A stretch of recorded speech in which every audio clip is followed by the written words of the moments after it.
ഇതിനു മുമ്പ് എനിക്ക് ഉന്നക്കായ കഴിച്ച ഓർമ്മയുള്ളത് ഞാൻ സ്കൂളിൽ പഠിക്കുമ്പോഴാട്ടോ. അത് ഏതോ ഒരു മാസിക നോക്കി ഞാൻ തന്നെ ഉണ്ടാക്കി കഴിച്ചതാണ്. കാരണം ആ സമയത്ത് യൂട്യൂബ് ഒന്നും ഇല്ലല്ലോ അല്ലേ. അപ്പോഴും എനിക്ക് ഇതുപോലെയുള്ള മാസികകളൊക്കെ നോക്കി ഉണ്ടാക്കുന്ന ഒരു അന്നേ ഒരു ഹോബിയായിരുന്നു കേട്ടോ. അപ്പോൾ നോമ്പ് മാസം കൂടി ആയതുകൊണ്ട് ഞാൻ ഓർത്ത് വന്ന ഉന്നക്കായുടെ റെസിപ്പി തന്നെ ഇട്ടേക്കാമെന്ന്. അപ്പോൾ അതിന് വേണ്ടിയിട്ട് ഞാൻ നല്ല പഴുത്ത ഏത്തപ്പഴം പുഴുങ്ങിയെടുത്തിട്ടുണ്ട് കേട്ടോ.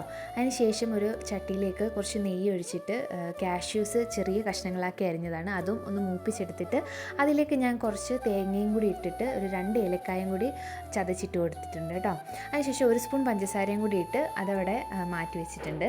അതിനുശേഷം നമ്മുടെ വെന്ത ഏത്തക്കായ നല്ലപോലെ ഒന്ന് ഉടച്ചെടുത്തിട്ടുണ്ട്. അത് പയ്യെ ഓരോ ഉരുളകളാക്കിയിട്ട് അതിലേക്ക് ഈ തേങ്ങയുടെ കൂട്ട് വെച്ച് സ്റ്റഫ് ചെയ്ത് പയ്യെ ഒന്ന് ഉരുട്ടി കൈ കൊണ്ട് എടുത്തിട്ടുണ്ട് കേട്ടോ.